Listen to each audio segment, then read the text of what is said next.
Me llamo Luis Alberto Montes y fui sicario durante 5 años. Trabajé para un cártel en Tamaulipas.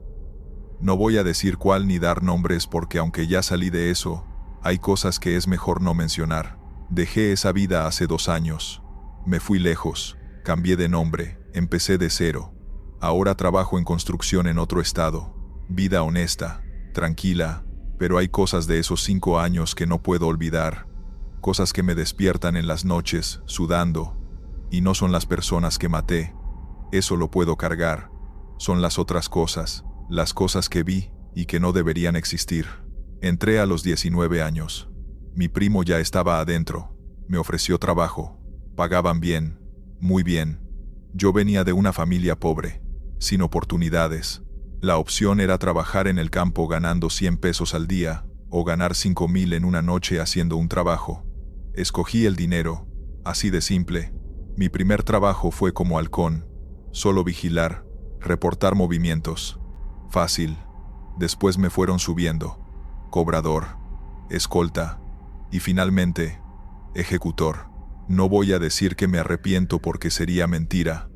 En ese momento no sentía nada. Era trabajo. Órdenes. Las cumplías o te mataban a ti. Así funcionaba. Maté a mucha gente. Rivales. Soplones. Gente que debía dinero. Hombres. Mujeres. No importaba. Órdenes son órdenes. Lo hacía rápido. Un balazo en la cabeza. Limpio. Algunos de mis compañeros eran más crueles. Disfrutaban el sufrimiento. Yo no. Solo quería cobrar y salir. Lo raro empezó como al 3er año. Me mandaron con otros 2 a un trabajo. Teníamos que levantar a un tipo. Un contador que estaba robando dinero del negocio. Sabíamos dónde vivía. Llegamos como a las 10 de la noche. Casa en las afueras. Sola. Tocamos. El tipo abrió. Lo metimos a la casa a empujones. Lo amarramos a una silla. Mi compañero, el chato, empezó a interrogarlo. ¿Dónde está el dinero que te robaste? El tipo lloraba. Decía que no había robado nada, que era mentira. El chato no le creía. Empezó a golpearlo. Yo solo vigilaba. El otro, el flaco, revisaba la casa buscando el dinero. Esto duró como media hora. El tipo seguía negando. El chato se estaba enojando. ¿Vas a hablar o te voy a hacer hablar a madrazos? Y entonces pasó algo raro. Las luces empezaron a parpadear. Se apagaron. Prendieron. Se apagaron otra vez. Pinche luz, dijo el chato. Sacó su linterna, pero la casa no tenía solo un foco. Tenía varios. Y todos parpadeaban al mismo tiempo, como si algo estuviera jugando con la electricidad. El flaco regresó de revisar los cuartos. No hay nadie más, solo él. Las luces se estabilizaron. El chato siguió con el interrogatorio, pero ahora hacía más frío, mucho frío. Podíamos ver nuestro aliento. ¿Tienes aire acondicionado?, le preguntó el chato al tipo. No, respondió entre sollozos. El chato y yo nos miramos. Algo no estaba bien, y entonces escuchamos pasos. Arriba, en el 2.º piso, pasos lentos, pesados, alguien caminando. Dijiste que no había nadie, le dije al flaco. No hay nadie. Revisé todo. Los pasos continuaron, bajando las escaleras, uno por uno. Podíamos contarlos. El chato apuntó su arma hacia las escaleras. ¿Quién anda ahí? Silencio. Los pasos se detuvieron. Voy a revisar, dijo el flaco. Subió las escaleras. Lo escuchamos caminar arriba, abrir puertas. No hay nadie, gritó desde arriba. Bajó. La casa está vacía, pero apenas bajó. Los pasos empezaron otra vez. Arriba, en el mismo lugar que acababa de revisar. El tipo amarrado empezó a rezar. Es él. Es mi hermano. Viene por mí. Le pregunté qué quería decir. Mi hermano murió aquí, hace 2 años, en esta casa. Lo maté yo, por dinero, por la herencia. Viene por mí. Lo sabía. Sabía que vendría. El chato se rió. Estás loco. No hay fantasmas. Pero su voz sonaba nerviosa. Los pasos bajaron las escaleras otra vez. Esta vez, hasta el final. Se detuvieron en el pasillo que llevaba a la sala donde estábamos. Todos apuntamos nuestras armas hacia allá. Nada. No había nadie. Pero podíamos sentir presencia. Algo estaba ahí, parado, observándonos.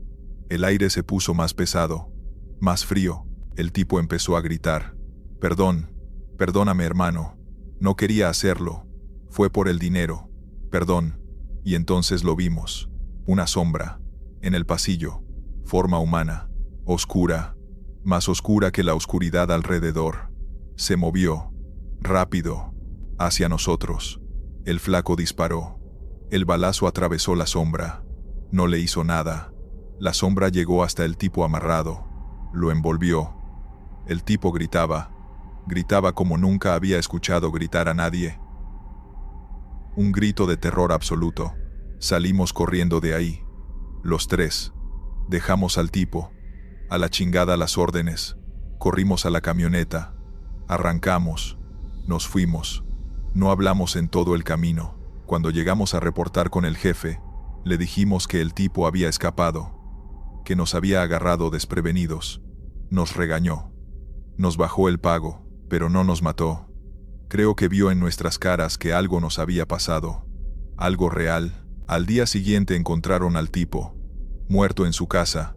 Ataque al corazón, dijeron los forenses. Pero nosotros sabíamos la verdad. Esa sombra lo mató. Lo que fuera que era su hermano volvió y cobró venganza. Desde ese día empecé a ver cosas. No siempre, pero seguido. Cuando hacíamos trabajos de noche.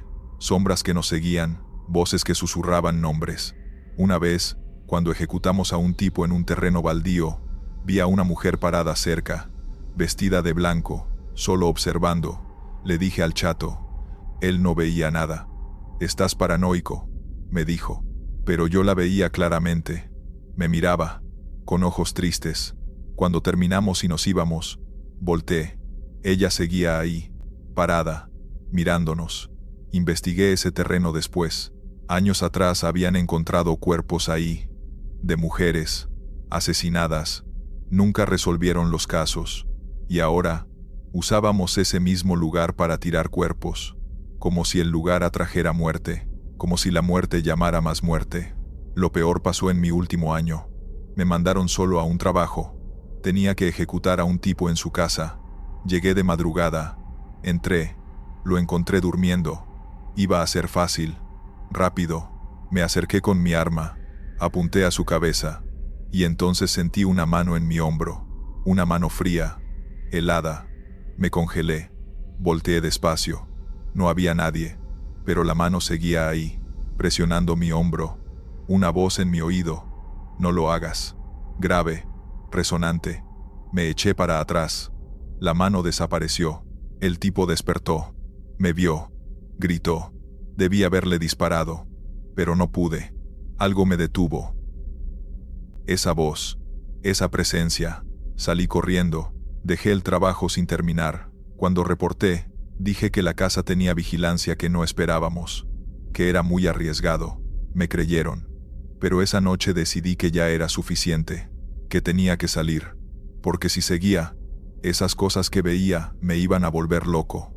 O peor, planeé mi salida durante meses. Junté dinero. Hablé con gente que conocía que había logrado salir. Me dieron consejos. Finalmente una noche simplemente me fui. Agarré mis cosas y manejé. No avisé a nadie. Solo desaparecí. Sabía que me buscarían. Pero también sabía que si me alejaba suficiente, eventualmente me olvidarían. No valía la pena gastar recursos buscando a alguien que ya no importaba. Me vine al centro del país. Conseguí papeles falsos. Nuevo nombre. Nuevo trabajo. Vida limpia. Pero las cosas que vi no me han dejado. Todavía las veo. No tan seguido. Pero están ahí. Sombras en las esquinas. Voces en la noche. Como si esas presencias me hubieran marcado. Como si por haber estado tan cerca de la muerte, de tanto muerte, algo de ese mundo se me hubiera pegado. Y ahora lo cargo. Lo voy a cargar siempre. A veces pienso en toda la gente que maté. Me pregunto si ellos también están ahí. Entre esas sombras, entre esas voces, esperando. No sé si esperando venganza o simplemente esperando que yo también me vaya, para que estemos del mismo lado. No sé si hay perdón para lo que hice.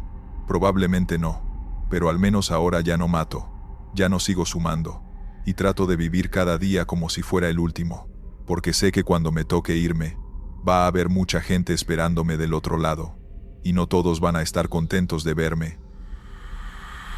Continuamos con la segunda historia. Me llamo Sergio Maldonado, y fui halcón para un grupo criminal en Sinaloa durante 2 años. Mi trabajo era vigilar, sentarme en esquinas, en parques, en puestos de tacos, ver quién entraba y salía de ciertas zonas, reportar movimientos sospechosos, placas de carros, gente nueva. Era el nivel más bajo de la organización, pero pagaban bien. Para alguien de 18 años sin estudios, era buen dinero. Lo que no sabía era que ese trabajo me iba a hacer ver cosas que todavía no entiendo, cosas que no tienen que ver con fantasmas ni con muertos, sino con algo vivo, algo que caminaba entre nosotros. Me reclutaron cuando tenía 18. Un primo segundo trabajaba para ellos. Me presentó. Me dieron un celular. Me asignaron una zona, un barrio en las afueras de Culiacán. Mi punto era una tiendita donde vendían refrescos y frituras. El dueño estaba con ellos. Me dejaba sentarme ahí todo el día. Yo tomaba Coca-Colas, comía chetos y vigilaba. Reportaba por mensaje cualquier cosa rara. Patrullas, camionetas que no conocía, gente tomando fotos. Simple. Los primeros meses fueron aburridos. No pasaba nada. El barrio era tranquilo. Familias, niños jugando, señoras yendo al mercado. Reportaba, todo tranquilo. 3 veces al día. Me depositaban mis dinero cada noche. Fácil. Hasta conocí a otros halcones de zonas cercanas. Chavos como yo. Nos juntábamos a veces. Compartíamos experiencias. Todos decían lo mismo. Trabajo aburrido pero bien pagado. Pero como al 4.º mes empecé a notar algo raro. Había una persona que pasaba por mi zona todos los días. Siempre a la misma hora. 5 de la tarde. Era un hombre. Como de 35 años. Complexión normal. Vestía siempre igual. Pantalón de mezclilla, camisa blanca, tenis negros. Caminaba por la misma calle, en la misma dirección, nunca cambiaba su ruta. Al principio no le di importancia. Mucha gente tiene rutinas. Pero después de 2 semanas, empecé a fijarme más. El hombre nunca volteaba a ver a nadie. Caminaba con la vista al frente, sin saludar, sin detenerse. Y lo más raro, nunca sudaba. En Culiacán, con el calor que hace, todos sudamos, pero él siempre se veía seco, fresco, como si el clima no le afectara. Le comenté a otro halcón, el Pollo. Hay un tipo que pasa todos los días a las 5. Nunca cambia su ruta. El Pollo se rió. Y mucha gente es rutinaria. No le busques. Pero mi instinto me decía que había algo más. Empecé a seguirlo. Un día, cuando pasó, me levanté y caminé detrás de él, a distancia, para ver a dónde iba.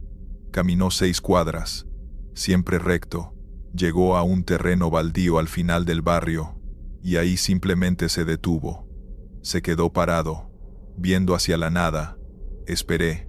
5 minutos. 10. No se movía. Me acerqué más. Disculpe, ¿está bien? No respondió. No volteó. Solo seguía parado, mirando hacia el terreno vacío. Me puse nervioso. Tal vez era sordo, o tenía algún problema mental. Me acerqué más. Puse mi mano en su hombro. «Señor», y entonces volteó. Su cara. Algo estaba mal con su cara. No puedo explicarlo bien. Tenía ojos, nariz, boca, pero era como si estuvieran mal puestos. Como si alguien hubiera dibujado una cara sin saber cómo va realmente. Me miró sin expresión. «¿Qué quieres?». Su voz sonaba plana, sin emoción. «Nada, solo. ¿Está perdido?». «No, estoy donde debo estar». Me alejé lentamente. Regresé a mi puesto. Mi corazón latía rápido. Al día siguiente pasó otra vez. 5 de la tarde. Misma ruta. No lo seguí, pero lo observé. Y noté algo más. Los perros. Siempre que pasaba, los perros del barrio se ponían nerviosos. Ladraban. Retrocedían. como si tuvieran miedo. Los niños también. Aunque no sé si era consciente, pero los niños pequeños dejaban de jugar cuando él pasaba. Se quedaban quietos, mirándolo, hasta que se alejaba. Entonces volvían a jugar. Le reporté a mi contacto. Hay un hombre que pasa todos los días. Hace que los perros se pongan nerviosos. Creo que puede ser vigilancia. Mi contacto me dijo que lo investigaría. 2 días después me llamó. El tipo de camisa blanca. Sí. No te preocupes por él. Ya lo checamos. No es problema. Le pregunté quién era. Nadie. Solo déjalo. Eso me pareció raro. ¿Cómo que nadie? Pero no pregunté más. Pasaron semanas. El hombre seguía con su rutina. 5 de la tarde. Misma ruta. Hasta el terreno baldío. Se quedaba ahí parado. Luego se iba. Pero empezó a pasar algo más. Otros empezaron a aparecer. Primero fue una mujer, como de 40 años, vestida con un vestido azul. Pasaba a las 6 de la tarde. Misma cosa. Caminaba recta, sin voltear, sin sudar. Llegaba a otro punto del barrio. Se quedaba parada. Se iba. Luego apareció un niño, como de 12 años. A las 7 de la tarde. Misma rutina. Caminaba. Se detenía en una esquina. Se quedaba parado. Se iba. Todos tenían esa misma cara rara, como mal dibujada, y todos hacían que los perros se pusieran nerviosos. Le reporté otra vez. Ahora son 3. Un hombre, una mujer, un niño, todos raros. Mi contacto sonaba molesto. Sergio, ya te dijimos. No son problema. Déjalos. Pero yo no podía dejarlos. Era inquietante. ¿Quiénes eran? ¿Por qué hacían eso? ¿Por qué mi organización no quería que los investigara? Decidí arriesgarme. Una noche seguí a la mujer. Caminaba por calles oscuras. Llegó a una casa vieja, abandonada. Entró. Esperé afuera. Pasaron 10 minutos. Entré. La casa estaba vacía. Polvo. Telarañas. Nadie. Pero había pisadas frescas en el polvo, que llevaban a una pared, y se detenían ahí, como si hubiera atravesado la pared. Salí de ahí corriendo. Al día siguiente hablé con el pollo. Le conté todo. Se puso serio. Mira, Sergio, hay cosas que es mejor no saber. En este negocio, a veces ves cosas raras, cosas que no tienen explicación. La regla es, si los jefes dicen que no es problema, no es problema. No preguntes más. Le dije que quería saber qué eran. Son marcadores, dijo en voz baja. ¿Qué? Marcadores. Entidades que marcan territorios. No son de aquí. No sé de dónde son, pero están conectadas con ciertos grupos. Los protegen, vigilan, a cambio de, no sé, sacrificios, rituales, cosas que prefiero no saber. No le creí. Sonaba a película, pero el pollo era serio. ¿Crees que estoy jugando? Hace 2 años, en Tijuana, un grupo intentó entrar a territorio marcado, territorio de otro cártel. Mataron a uno de esos marcadores. Dispararon. Lo mataron. A la semana, todo el grupo estaba muerto. 20 hombres, todos encontrados sin vida, sin que nadie escuchara disparos, sin que nadie viera nada. Solo aparecieron muertos. Los jefes saben, por eso no nos meten con ellos. Me quedé callado. Si era verdad, entonces esas cosas que veía no eran personas, eran algo más, algo que mi organización usaba, o que los protegía, no sé cuál. Esa noche no pude dormir. Empecé a ver a los marcadores diferente, ya no como curiosidad, sino como amenaza, como señal de que estaba metido en algo mucho más profundo y oscuro de lo que pensaba. 2 semanas después me pasaron a otra zona, más cerca del centro, mejor pagada, pero con más responsabilidad. Acepté. En mi nueva zona no había marcadores, al menos no que yo viera, pero había rumores. Otros halcones hablaban de cosas similares, gente que aparecía y desaparecía, que caminaba en círculos, que vigilaba sin ser humana, todos con instrucciones. No les hagas caso, no los sigas, no preguntes. Duré 6 meses más en ese trabajo, junté dinero y me salí. Le dije a mi contacto que mi familia se mudaba a otro estado, que me iba con ellos. Me dejaron ir. No era importante. Era solo un halcón, reemplazable. Me fui a Guadalajara. Conseguí trabajo en una bodega. Vida normal. Pero nunca olvidé a los marcadores. A esas cosas que caminaban entre nosotros. Que parecían humanas pero no lo eran. A veces me pregunto cuántos hay. En cuántas ciudades. Cuántos grupos los usan. Y qué es lo que realmente son. ¿Demonios? ¿Entidades de otra dimensión? ¿Experimentos? No lo sé.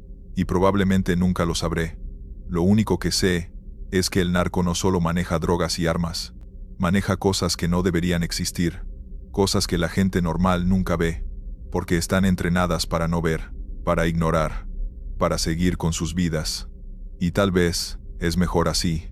Porque una vez que las ves, una vez que sabes que están ahí, ya no puedes dejar de buscarlas, de preguntarte si esa persona que pasa todos los días es real, o si es uno de ellos, vigilando, marcando, esperando. Vamos con la tercera historia. Trabajo como guardia de seguridad en una plaza comercial del centro de la ciudad, turno nocturno, de 11 de la noche a 7 de la mañana. No es el mejor trabajo, pero es honesto y me alcanza para mantener a mi familia. Me llamo Arturo Ramírez, tengo 47 años y llevo 6 años en este trabajo. He visto de todo, indigentes tratando de dormir en los pasillos, parejas escondiéndose en los baños, algún intento de robo que otro. Pero hace 3 semanas pasó algo que todavía no logro entender del todo. Un hombre llegó pidiendo refugio. Estaba herido, asustado, y me suplicó que lo dejara esconderse. Me dijo que lo estaban siguiendo, que si lo encontraban, lo iban a matar. Yo debí haber llamado a la policía inmediatamente, pero algo en sus ojos me hizo dudar, y esa decisión, ese momento de compasión, me metió en algo de lo que todavía estoy tratando de salir. Era martes, como a las 2 de la mañana. Hacía mi ronda habitual por los pasillos de la plaza. Todo estaba oscuro excepto por las luces de emergencia y algunos letreros que quedaban encendidos. Caminaba por el segundo piso cuando escuché algo. Un golpe. Venía de la puerta de emergencia del fondo, la que da a la escalera trasera. Me acerqué despacio. Otro golpe, más débil. ¿Quién está ahí? Silencio. Saqué mi radio. Central, Arturo. Hay alguien en la puerta trasera del segundo piso. Recibido. ¿Necesitas apoyo? Todavía no. Voy a revisar. Abrí la puerta con cuidado. Ahí estaba. Un hombre tirado en el rellano de las escaleras. Como de 30 años. Camisa blanca manchada de sangre. Pantalón de vestir. Zapatos buenos. Respiraba con dificultad. «Ayúdame», susurró. Bajé junto a él. «¿Qué te pasó? ¿Te asaltaron?» El hombre negó con la cabeza. «Me están siguiendo. Me van a matar. Por favor, escóndeme. Solo por esta noche». Miré su herida. Tenía un corte en el costado. Profundo, pero no parecía mortal. «¿Necesitas un hospital?» «No. No puedo ir. Me van a encontrar. Por favor». Debí llamar a la policía, a una ambulancia, hacer las cosas bien, pero había algo en su mirada, terror puro. Y yo tengo hijos, sé cómo se ve alguien rogando por su vida. ¿Quién te está siguiendo? No puedo decirte. Mientras menos sepas, mejor. Solo déjame quedarme escondido hasta que amanezca. Luego me iré. Te lo juro. Miré alrededor. La plaza estaba vacía. Mi compañero estaba en el primer piso. Nadie tenía que saberlo. Está bien, pero solo hasta que amanezca. ¿Entendido? El hombre asintió. Gracias. Gracias. Lo ayudé a levantarse. Era pesado, pero pude sostenerlo. Lo llevé a la bodega del tercer piso, un cuarto donde guardamos cajas, decoraciones viejas de Navidad, cosas que la plaza ya no usa. Quédate aquí. No hagas ruido. Vendré a revisarte en un rato. Le dejé una botella de agua que traía y cerré la puerta. Volví a mi ronda, tratando de actuar normal, pero el corazón me latía rápido. ¿Qué acabas de hacer, Arturo? ¿En qué te metiste? Como a las 3 de la mañana, mientras estaba en la estación de seguridad revisando las cámaras, llegó alguien a la puerta principal. 3 hombres, vestidos de negro, playeras, jeans, tenis. Uno de ellos tocó el vidrio. Seguridad, abre. Mi compañero, Jesús, estaba conmigo. ¿Quiénes son? No sé. Ve a ver qué quieren. Yo me quedo aquí. Jesús caminó hacia la puerta. Yo observaba por las cámaras. Los hombres hablaron con Jesús. No podía escuchar qué decían, pero vi sus expresiones. Serias. Amenazantes. Jesús regresó pálido. Dicen que están buscando a alguien. Un hombre herido. Que probablemente entró aquí hace rato. Quieren revisar la plaza. Se me heló la sangre. ¿Qué les dijiste? Que aquí no ha entrado nadie. Que tenemos las puertas cerradas. Que no hemos visto nada. ¿Y qué dijeron ellos? Que de todas formas quieren revisar. Que no se van hasta asegurarse. Miré las cámaras. Los 3 hombres seguían afuera. Uno de ellos hablaba por teléfono. Otro miraba hacia arriba, hacia las ventanas del segundo piso. No podemos dejarlos entrar, dije. Jesús me miró confundido. ¿Por qué? Si no hay nadie, ¿qué importa? No podía decirle, no podía meterlo en esto. Porque no tienen orden, no son policías, no tenemos por qué dejarlos pasar. Jesús dudó. Arturo, esos tipos no se ven bien. Si nos negamos, pueden hacer algo peor. Tenía razón, pero tampoco podía entregarles al hombre. Diles que llamaremos a la policía, que si quieren revisar, que vengan con una orden. Jesús volvió a la puerta, habló con ellos, vi cómo uno se enojaba, golpeaba el vidrio, gritaba algo. Jesús retrocedió, agarré el radio. Llamo a la policía. Jesús asintió. Marqué. Expliqué la situación. Hay 3 hombres sospechosos afuera de la plaza. Se niegan a irse. Necesitamos una patrulla. Recibido. Enviamos una unidad. 15 minutos. 15 minutos que se sintieron eternos. Los hombres se quedaron afuera, caminando de un lado a otro, mirando hacia adentro, hablando entre ellos. Uno sacó su celular y tomó fotos de la plaza. De nosotros. Nos están tomando fotos, dijo Jesús nervioso. Ignóralos. La policía ya viene. Pero por dentro estaba aterrado. ¿Y si entraban por la fuerza? ¿Y si encontraban al hombre? ¿Qué nos harían a nosotros? A los 10 minutos, los hombres se fueron. Simplemente se subieron a una camioneta negra y se fueron. ¿Por qué se fueron?, preguntó Jesús. No sé. Tal vez vieron que llamamos a la policía. Pero yo sabía que no era eso. Se fueron porque no querían problemas con las autoridades, pero eso no significaba que no regresarían. Cuando llegó la patrulla, ya no había nadie. Les explicamos lo que pasó. Tomaron nuestros datos. Si regresan, llamen inmediatamente, nos dijeron. Y se fueron. Jesús terminó su turno a las 5. Yo me quedé solo las últimas 2 horas. Subí a la bodega. El hombre seguía ahí. Se veía mejor. Había dejado de sangrar. Vinieron a buscarte, le dije. El hombre cerró los ojos. Lo sé. Siempre me encuentran. No importa dónde me esconda. ¿Quiénes son? El hombre me miró. Gente a la que le debo algo. Algo que no puedo pagar. Y ahora quieren cobrarse de otra forma. ¿Qué les debes? Información. Trabajaba para ellos. Manejaba cuentas, números, movimientos. Vi cosas que no debía ver. Y cuando quise salirme, me dijeron que nadie se sale. Que o sigo trabajando, o termino muerto. Sentí un nudo en el estómago. ¿Trabajabas para...? No terminé la pregunta. El hombre asintió. Sí, para ellos. Para la gente que nadie quiere nombrar. Pero me cansé. Me cansé de ser parte de eso. Así que junté evidencia, documentos, pruebas, y se los iba a entregar a las autoridades. Pero me descubrieron antes. Y ahora me quieren muerto antes de que hable. ¿Tienes las pruebas? Sí. En una memoria USB.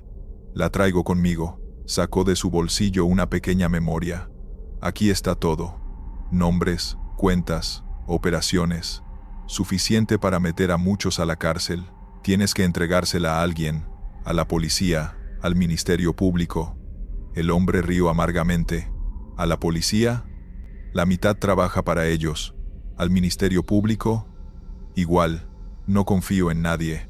Por eso seguía huyendo, tratando de encontrar a alguien que realmente pudiera ayudarme. Me extendió la memoria. Toma, si algo me pasa, entrégala.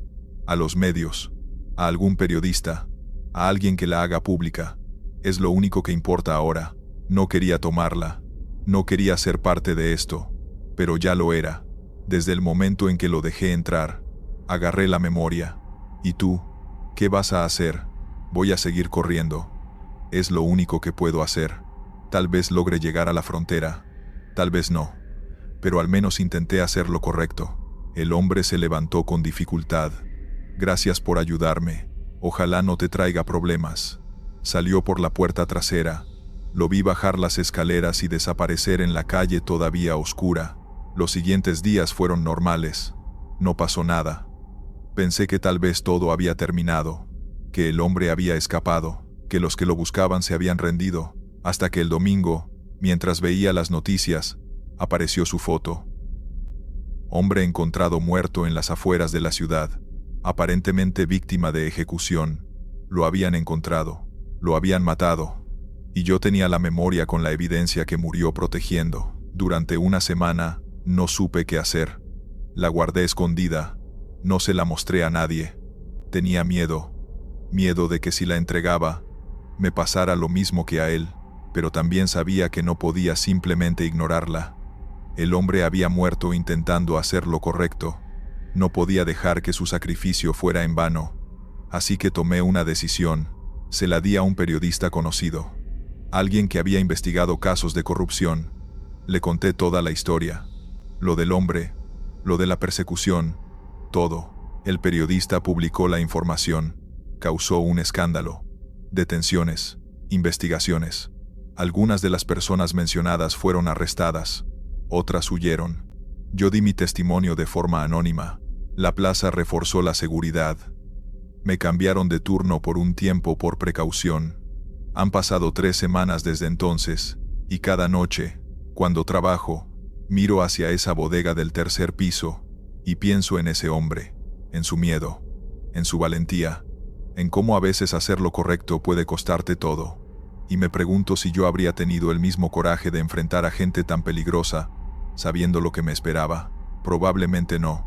Por eso me aseguro de que su sacrificio no haya sido en vano, y que la verdad que protegió hasta su último momento, finalmente saliera a la luz. Historia 4. Soy técnico de refrigeración. Reparo aires acondicionados, refrigeradores, cámaras frías. Trabajo por mi cuenta. Acepto llamadas de emergencia a cualquier hora. El dinero es bueno cuando te llaman de madrugada, así que nunca me niego. Me llamo Sergio Vega. Tengo 38 años, y pensaba que había visto de todo en este trabajo. Casas sucias, negocios descuidados, situaciones incómodas, pero nada me preparó para la llamada que recibí hace 2 semanas. Un restaurante en las afueras de la ciudad, cámara fría descompuesta, urgente, 1,500 pesos por ir de inmediato. Acepté sin pensarlo.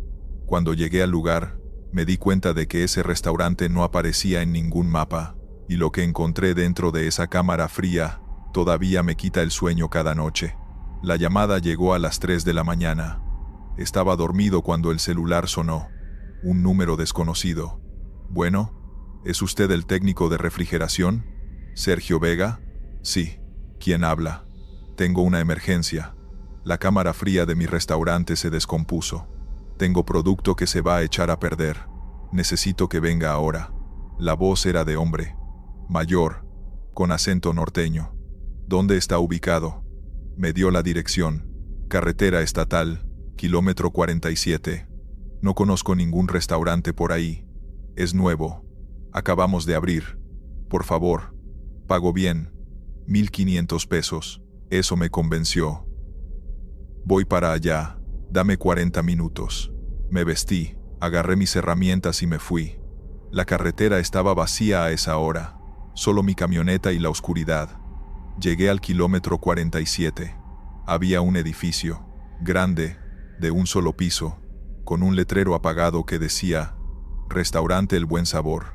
Estacioné afuera. Las luces del interior estaban prendidas, pero no se veía movimiento. Bajé con mi caja de herramientas y toqué la puerta. Un hombre abrió, como de 60 años, complexión robusta, camisa guayabera blanca. «¿Sergio?» «Sí, señor. Vine por lo de la cámara fría». El hombre me dejó entrar. El restaurante olía raro. No a comida, a algo químico, como cloro mezclado con algo dulzón que no pude identificar. «Por aquí». Me llevó hacia la parte trasera, hacia la cocina. Era grande, con estufas industriales, mesas de acero, refrigeradores, todo muy limpio, demasiado limpio, como si acabaran de desinfectar todo. «Aquí está la cámara», señaló una puerta gruesa de metal, la típica puerta de cámara fría. «¿Qué tiene?» «No enfría. La temperatura subió, y tengo mucho producto adentro que se va a perder si no lo arreglas rápido». Me acerqué a la puerta. Revisé el termostato externo. Marcaba 15 grados. Demasiado para una cámara que debería estar a 4 grados. ¿Desde cuándo empezó a fallar? Hace como 3 horas. Estaba bien, y de repente dejó de enfriar. «Voy a revisarla. ¿Puedo entrar?» El hombre dudó un momento. «Sí, pero ten cuidado. Hay cajas apiladas. No vayas a tirar nada». Abrió la puerta. El aire que salió no estaba frío, estaba tibio, y ese olor dulzón se hizo más fuerte. Entré con mi linterna. La cámara era grande, como de 6 metros de largo por 4 de ancho. Había cajas apiladas contra las paredes, cajas de cartón grandes, selladas con cinta. ¿Qué guardan aquí? Carne, puerco, res, para el restaurante, pero el olor no era de carne refrigerada, era otra cosa. Caminé hacia el fondo donde estaba el compresor interno. Necesitaba revisar si el problema era eléctrico o mecánico. Mientras caminaba, noté algo raro. Manchas en el piso, manchas oscuras, como de líquido seco. Seguían un patrón, como si algo hubiera sido arrastrado. Me agaché a mirar mejor con la linterna. No era agua, era más espeso, más oscuro. «¿Todo bien ahí adentro?», gritó el hombre desde afuera. «Sí, estoy revisando». Llegué al compresor. Estaba apagado, completamente apagado. Revisé los cables, desconectados. Alguien los había desconectado manualmente. Qué raro. ¿Por qué desconectarían esto? Los volví a conectar. El compresor arrancó inmediatamente. Empezó a hacer ruido, a enfriar. Listo, ya está funcionando. Alguien lo había desconectado. Me giré para salir, y entonces lo vi. Una de las cajas tenía la cinta rota, y por la abertura salía algo. Algo que parecía tela manchada. Me acerqué despacio, agarré la orilla de la tela y jalé un poco. Era una camisa de hombre, manchada de sangre seca. El corazón empezó a latirme más rápido. No puede ser. Jalé más. La camisa salió. Y con ella, un olor horrible. A carne podrida. A muerte. ¿Ya terminaste?, la voz del hombre sonaba más cerca. Estaba en la puerta de la cámara. Solté la camisa. Sí, ya está. El cable estaba desconectado. Caminé hacia la salida tratando de actuar normal. Pero las piernas me temblaban. El hombre me miraba con una expresión que no había tenido antes. Seria. Calculadora. ¿Viste algo más? No, solo el compresor. Ya está funcionando bien. Qué bueno. Cerró la puerta de la cámara. Me quedé afuera con él. ¿Me puede pagar? Tengo otro servicio después. Mentí. Solo quería salir de ahí. El hombre sacó su cartera. Contó 1,500 pesos. Me los dio. Gracias por venir tan rápido. Agarré el dinero. De nada. Si vuelve a fallar, me llama. Caminé hacia la salida, pero cuando llegué a la puerta, estaba cerrada con seguro. Olvidé cerrar con llave. Es por seguridad. El hombre caminó hacia mí.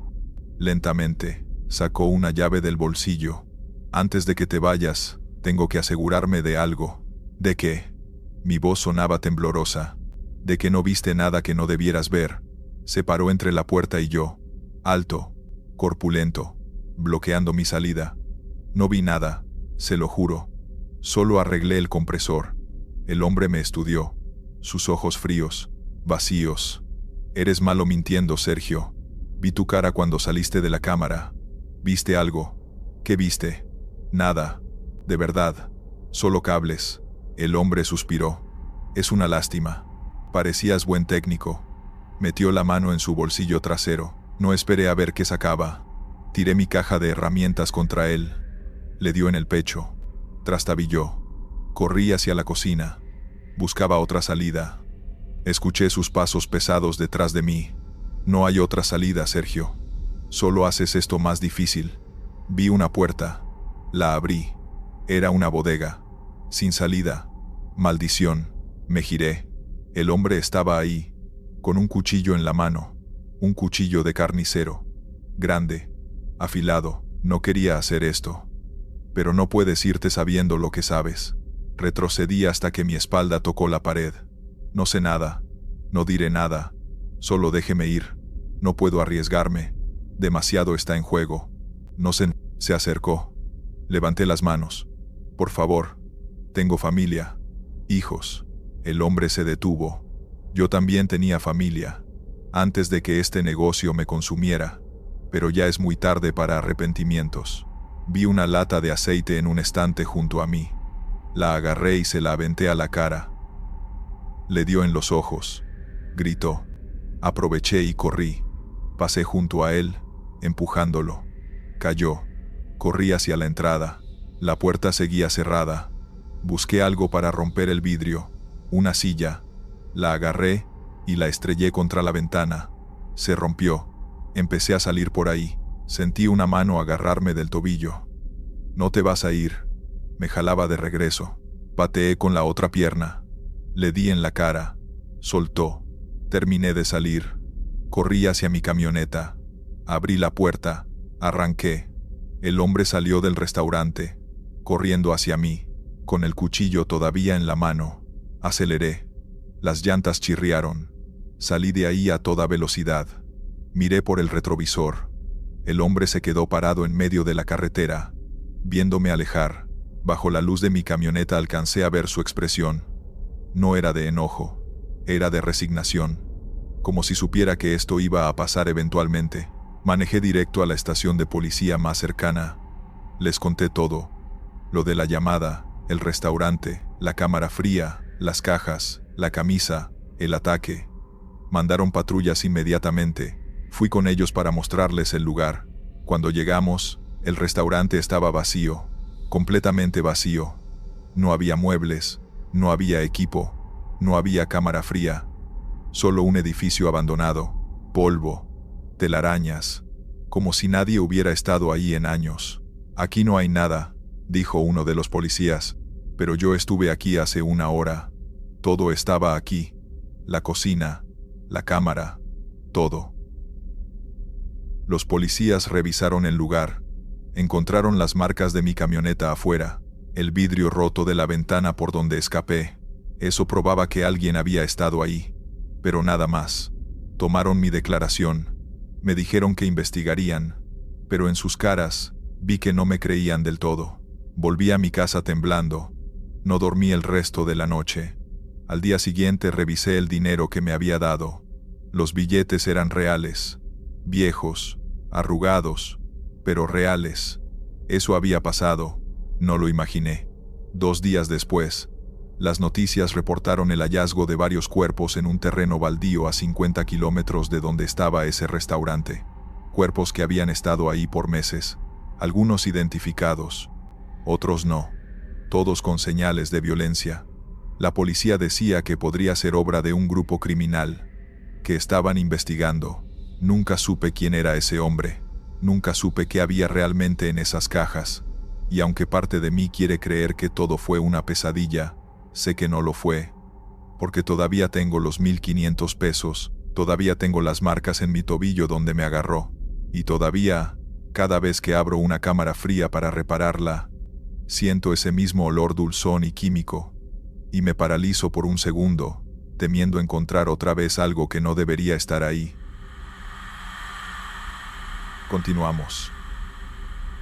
Me llamo Marco Antonio Reyes, y trabajé como chofer de un jefe del narco durante 3 años.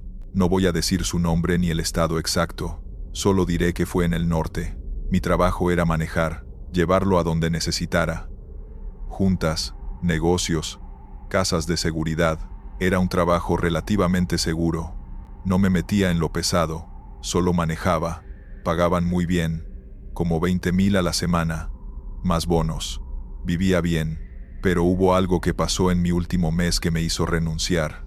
Algo que vi una noche que me dejó claro que en ese mundo no solo hay peligro de balas, hay cosas peores.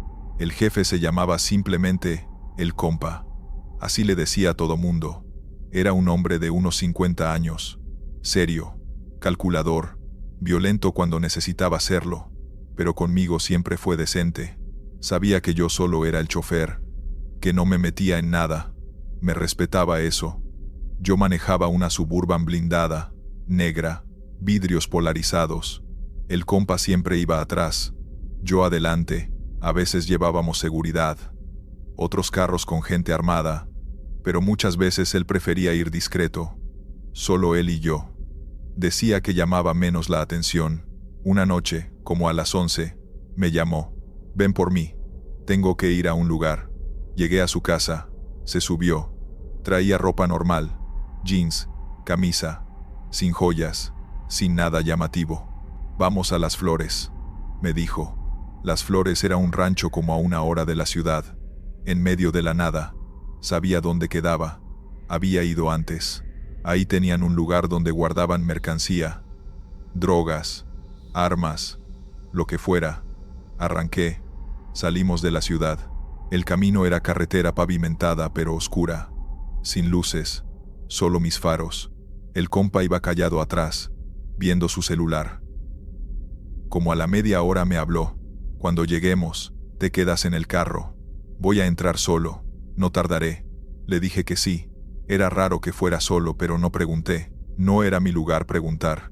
Llegamos al rancho. Era una casa grande, con bardas altas, portón de metal. Toqué el claxon. El portón se abrió. Entré. Había otros 2 carros estacionados, camionetas. Apagué el motor. El compa bajó. Quédate aquí. Si pasa algo, arrancas y te vas. No me esperes. Eso sí fue raro. Nunca me había dicho eso. ¿Está todo bien, jefe? Sí. Solo precaución. Entró a la casa. Yo me quedé en la Suburban.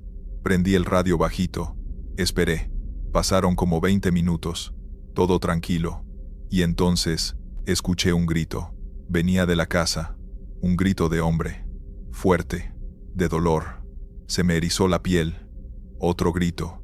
Luego disparos. 3, 4 disparos. Mi instinto fue arrancar el carro, pero el compa estaba adentro. La puerta de la casa se abrió. Salió corriendo un hombre. No era el compa. Era alguien más. Traía una pistola. Corrió hacia una de las camionetas. Arrancó. Salió derrapando por el portón. Yo no sabía qué hacer. Esperé. Silencio. Nadie más salía. Chingada madre. Bajé de la Suburban. Saqué mi pistola, la que siempre cargaba por seguridad. Caminé hacia la casa. La puerta estaba abierta.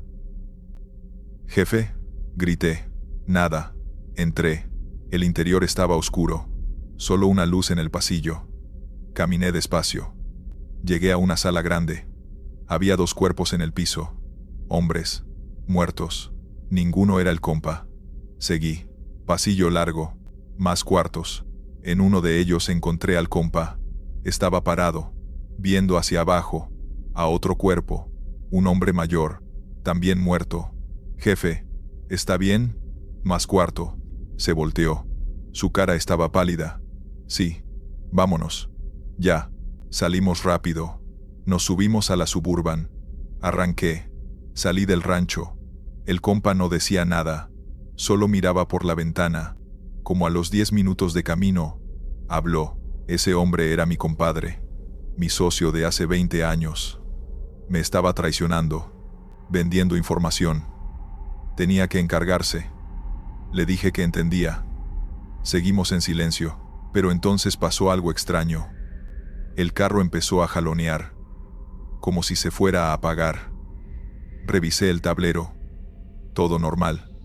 gasolina llena. Nada raro. Pero seguía jaloneando. ¿Qué pasa?, preguntó el compa. No sé, jefe. El carro está fallando. Me hice a un lado de la carretera. Apagué y volví a encender. Arrancó normal. Debe ser algo eléctrico. Pero podemos llegar. Seguí manejando. Pero el aire en el carro se sentía pesado. Frío. El compa también lo notó. ¿Prendiste el aire? No, jefe. El frío aumentó. Podía ver mi aliento. En pleno verano. Qué raro, murmuró el compa. Y entonces lo vi. En el espejo retrovisor. En el asiento de atrás. Junto al compa. Había alguien más. Una sombra. Una figura oscura. Sentada ahí. Pero cuando miré directamente hacia atrás, no había nadie. Solo el compa. Volví a mirar el espejo. La sombra seguía ahí. Sentada. Quieta. Miré al compa. Él estaba viendo su celular. No notaba nada. Jefe, ¿ve algo raro? ¿Cómo qué? No sé. ¿Siente algo? El compa levantó la vista. Miró a su alrededor. No. ¿Por qué? No le dije. Sonaba a locura. Seguí manejando. Pero en el espejo, la sombra se movió. Se acercó al compa. Puso lo que parecía una mano en su hombro. El compa se estremeció. ¡Qué chingados! Se tocó el hombro. Sentí algo, como una mano. Miró hacia atrás. Nada. No hay nadie, jefe.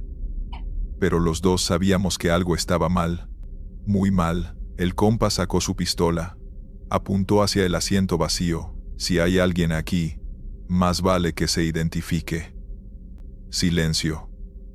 La sombra en el espejo se movió otra vez. Esta vez hacia adelante. Entre los asientos. Hacia mí. Sentí un frío intenso en mi nuca, como dedos helados tocándome. Casi pierdo el control del volante. «Hay algo aquí», grité. El compa también lo sentía. «Acelera. Sal de esta pinche carretera». Pisé el acelerador. 120, 140, 160. La Suburban volaba. El frío seguía. La presencia seguía. Y entonces escuchamos una voz. Desde atrás. Una voz que conocíamos. Era del compadre. Del que el compa había mandado matar. «Me traicionaste». Las palabras salieron claras. Graves. Llenas de rencor. El compa se puso blanco. «No. No puede ser. Me traicionaste. Y ahora voy contigo». La Suburban empezó a sacudirse, como si algo la estuviera empujando. Izquierda, derecha. Yo luchaba por mantenerla en la carretera. El compa gritaba. Disparó hacia atrás. 3 balazos. Los vidrios de atrás se quebraron. El aire entró. La presencia se desvaneció. El frío desapareció. La camioneta se estabilizó. Seguí manejando, temblando. El compa también temblaba. No hablamos el resto del camino. 20 minutos después llegamos a la ciudad. A su casa, el compa bajó. Se veía destrozado. 10 años más viejo. Esto no se lo cuentas a nadie. ¿Entiendes? Sí, jefe. Vete a tu casa. Descansa. Mañana hablamos. Se fue. Yo manejé a mi casa. No pude dormir. Cada vez que cerraba los ojos, veía esa sombra en el espejo. Escuchaba esa voz. Al día siguiente el compa me llamó.